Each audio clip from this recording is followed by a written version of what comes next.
ጤና ይስጥልኝ ሀብተ ገብርኤል ነኝ ከኮፒምስ። በዚህ ቪዲዮ እንዴት ፕሮፋይላችንን አፕዴት ማድረግ እንችላለን የሚለውን እናያለን። ከዛም በተጨማሪ ፓስዋርዳችንን መቀየር ብንፈልግ እንዴት እንቀይራለን የሚለውን የምናይ ይሆናል። አብራችሁን ቆዩ። በቀኝ በኩል እንመጣና የራሳችንን ስም እዚህ ጋር እናገኘዋለን። ለምሳሌ እኔ ስም ሀብተ ገብርኤል አዳነ ነው። እሱ ጋር ክሊክ አድርጌ ማይ ፕሮፋይል የሚላለ እሱ ጋር ክሊክ አደርጋለሁ። ወደ ራሴ ፕሮፋይል ይወስደኛል ማለት ነው። እዚህ በቀኝ በኩል እንደምታዩት 3 ነጥብ አለው ወይም 3 ዶቶች አሉ። እሱ ጋር ክሊክ አድርጌ ኤዲት ፕሮፋይል የሚላለ እሱ ጋር ክሊክ አድርግና እዚህ ውስጥ ያሉትን የራሴን ፕሮፋይሎች ኤዲት ማድረግ እችላለሁ። ለምሳሌ ዩዘር ኔሜን፣ ኢሜይሌን፣ ፈርስት ኔም፣ ላስት ኔም፣ ኢሜይል፣ በርዝዴይ እነዚህን ሁሉ የምታዩቸውን አፕዴት ማድረግ እችላለሁ ማለት ነው። እዚህ ጋር ለምሳሌ ፕሮፋይል ፒክቸር ማስገባት ከፈለኩ፣ ስለ ባዮግራፊ ሰመሪ ማስገባት ከፈለኩ፣ ዲቴል የሆነ ባዮ ማስገባት ከፈለኩ እነሱን አፕዴት ማድረግ እችላለሁ ማለት ነው። እዚህ ጋር እንደምታዩት አንድ ቼክ ቦክስ አለ። እሱ ምንድነው የሚለው ኦፕን ቱ ቢ ሃየርድ ነው። ይሄ ሲስተም ኮንትራክተሮች፣ ተቋራጮች ወይም ሌላ ድርጅቶች አንዳንድ ግለሰቦችን መቅጠር ከፈለጉ ሰርች ማድረግ ይችላሉ። በዚህ ሲስተም ሰርች ሲደረግ የእናንተ ስም አፒር ያድርግ ወይስ አያድርግ ነው። ይሄን ካጠፋችሁት ሰርች ሪዛልት ላይ የእናንተ ስም አይወጣም። ይሄን ካበራችሁ ግን በቀላሉ ዲስከቨር መደረግ ትችላላችሁ ማለት ነው። እናንተ ፕሮፋይል ላይ ለምሳሌ ዌብሳይት ካላችሁ የፌስቡክ ሊንክ፣ ቴሌግራም፣ የኢንስታግራም፣ የትዊተር፣ የሊንክዲን ሊንካችሁን እዚህ ጋር ማስቀመጥ ትችላላችሁ ማለት ነው። የሆነ ሰው ሰርች አድርጎ ሲያገኛችሁ እነዚህ የሶሻል ሚዲያ ሊንኮቻችሁንም አንድ ላይ ማየት ይችላል ማለት ነው። እዚህ ጋር አስቀምጣችሁ ልክ ስትጨርሱ ሴቭ ቼንጅስ ትሉታላችሁ ማለት ነው። በዚህ መልኩ አፕዴት ታደርጉታላችሁ ማለት ነው።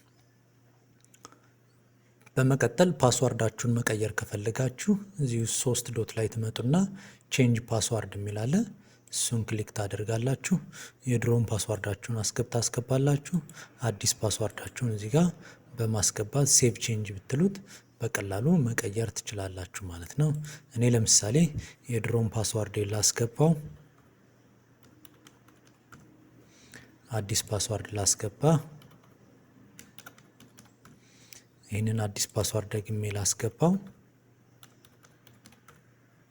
ሴቭ ቼንጅ ስለዋለሁ ማለት በቀላሉ አሁን ፓስዋርዴን አፕዴትድ አድርጎልኛል። ዩር ፓስዋርድ ወዝ ሰክሰስፉሊ አፕዴትድ ይለኛል ማለት ነው።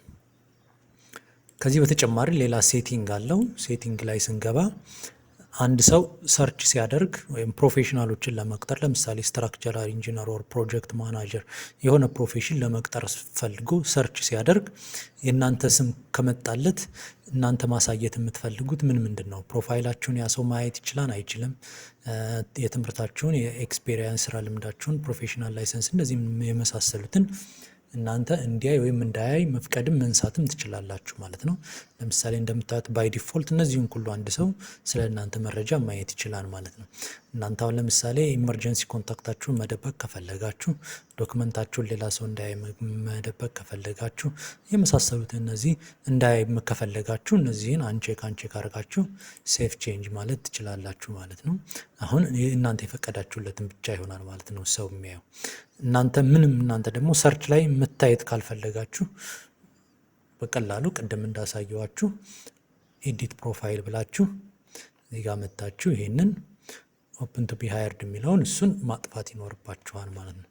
በዚህ መልኩ ፕሮፋይላችሁን አፕዴት ማድረግ ትችላላችሁ። ሴቲንጋችሁን ማስተካከል ትችላላችሁ።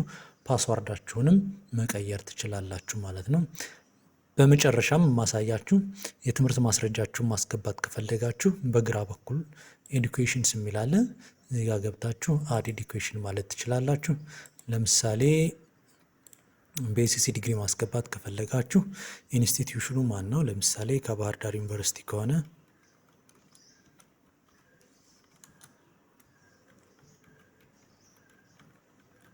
ከባህር ዳር ዩኒቨርሲቲ በሲቪል ኢንጂነሪንግ፣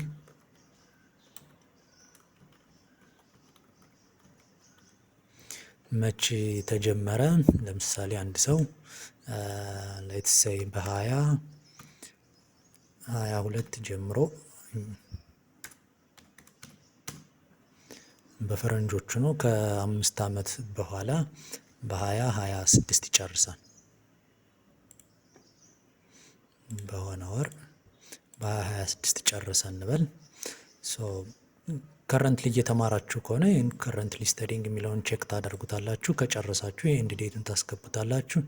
ከዛ ስለ ያገኛችሁ ዲግሪ ዲስክሪፕሽን መጻፍ ከፈለጋችሁ እዚህ ጋር መጻፍ ትችላላችሁ። እሱን ስትጨርሱ አድ ትሉታላችሁ ማለት ነው። ቢኤስሲ ዲግሪ በሲቪል ኢንጂነሪንግ ከባህር ዳር ዩኒቨርሲቲ ከዚህ እስከዚህ ጨርሻለሁ የሚለውን እዚህ ጋር ማግኘት ትችላላችሁ ማለት ነው። ይህን የሆነ ነገር ከተሳሳታችሁ አፕዴት ማድረግ ትችላላችሁ ወይንም ድሌት ማድረግ ትችላላችሁ ማለት ነው። ሌሎች ትምህርቶቻችሁ ለምሳሌ ማስተርስም ካላችሁ አድ ኤዱኬሽን ብላችሁ ቅድም ባሳየኋችሁ መሰረት ትጨምራላችሁ ማለት ነው። የትምህርት ዝግጅታችሁ እዚህ ጋር ይደረደራሉ ማለት ነው። ኤክስፒሪየንስም በተመሳሳይ ፕሮፌሽናል ላይሰንስ ካላችሁም ፕሮፌሽናል ትሬኒንግ፣ ቮለንተሪ ኤክስፒሪየንስ ካላችሁ፣ የተለያየ ስኪል የተለያየ ቋንቋ የምትችሉ ከሆነ ሬፈረንሶቻችሁን እዚህ ጋር ማስገባት ትችላላችሁ። የቅርብ አለቃችሁ ሊሆን ይችላል ወይ ሌላም ሰው ማስገባት ትችላላችሁ። ዶክመንቶቻችሁን እዚህ ጋር ማስገባት ትችላላችሁ። የዲግሪ ዶክመንታችሁ የማስተርስ ሊሆን ይችላል፣ የዲፕሎማ ሊሆን ይችላል። የተለያየ ሰርተፍኬቶች ካሏችሁ እነሱን እዚህ ጋር ማስገባት ትችላላችሁ። ኢመርጀንሲ ኮንታክት ካላችሁ እና የባንክ አካውንት ካላችሁ እነዚህ የሚጠቅማቸው አንድ ጊዜ እዚህ ሲስተም ውስጥ በሆነ ድርጅት ስር ከተቀጠራችሁ ለዛ ነው የሚያገለግለው። እሱን እዚህ ጋር አስገብታችሁ ፕሮፋይላችሁን በዚህ መልኩ መስራት ትችላላችሁ፣ ማስገባት ትችላላችሁ ማለት ነው። አመሰግናለሁ።